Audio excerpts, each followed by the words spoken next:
বরিশালে জমে উঠেছে জাতীয় সংসদ নির্বাচনের প্রচারণা। ত্রয়োদশ জাতীয় সংসদ নির্বাচনে বরিশাল ৫ সদর আসনে গণসংযোগ ও লিফলেট বিতরণ করেছেন বাংলাদেশ সমাজতান্ত্রিক দল বাসদের প্রার্থী ড মনীষা চক্রবর্তী।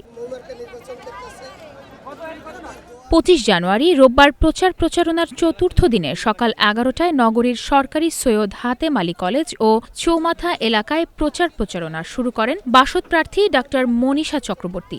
এ সময় পথচারী ও বিভিন্ন দোকানে ভোট চেয়ে লিফলেট বিতরণ করেন তিনি।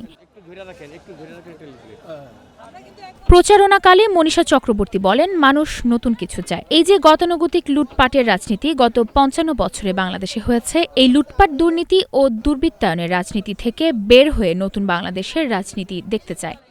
আমরা তো আসলে যখনই মানুষের কাছে যাচ্ছি খুব ভালো সাড়া পাচ্ছি, বিশেষ করে ছাত্রদের মধ্যে, তরুণদের মধ্যে, নারীদের মধ্যে।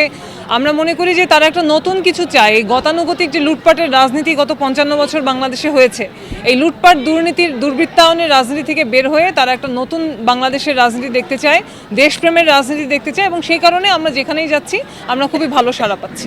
এদিকে দুপুরে প্রচারণা চালান বিএনপি মনোনীত প্রার্থী মুজিবুর রহমান সরোয়ার। এ সময় তিনি লিফলেট বিতরণ করেছেন। এছাড়া সুষ্ঠু নির্বাচন হবে বলে আশা প্রকাশ করেন তিনি।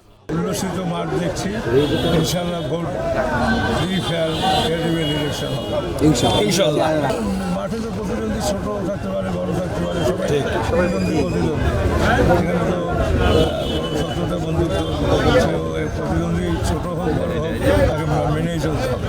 ত্রয়োদশ জাতীয় সংসদ নির্বাচনে বরিশালের ৬টি সংসদীয় আসনে মোট ৩৬ প্রার্থী প্রতিদ্বন্দ্বিতা করছেন। এর মধ্যে বরিশাল ৫ আসনে ৬ জন প্রার্থী প্রতিদ্বন্দ্বিতা করছেন। এদিন সকাল থেকেই জেলার ৬টি আসনে প্রচারণা চালিয়েছেন বিভিন্ন প্রার্থীরা।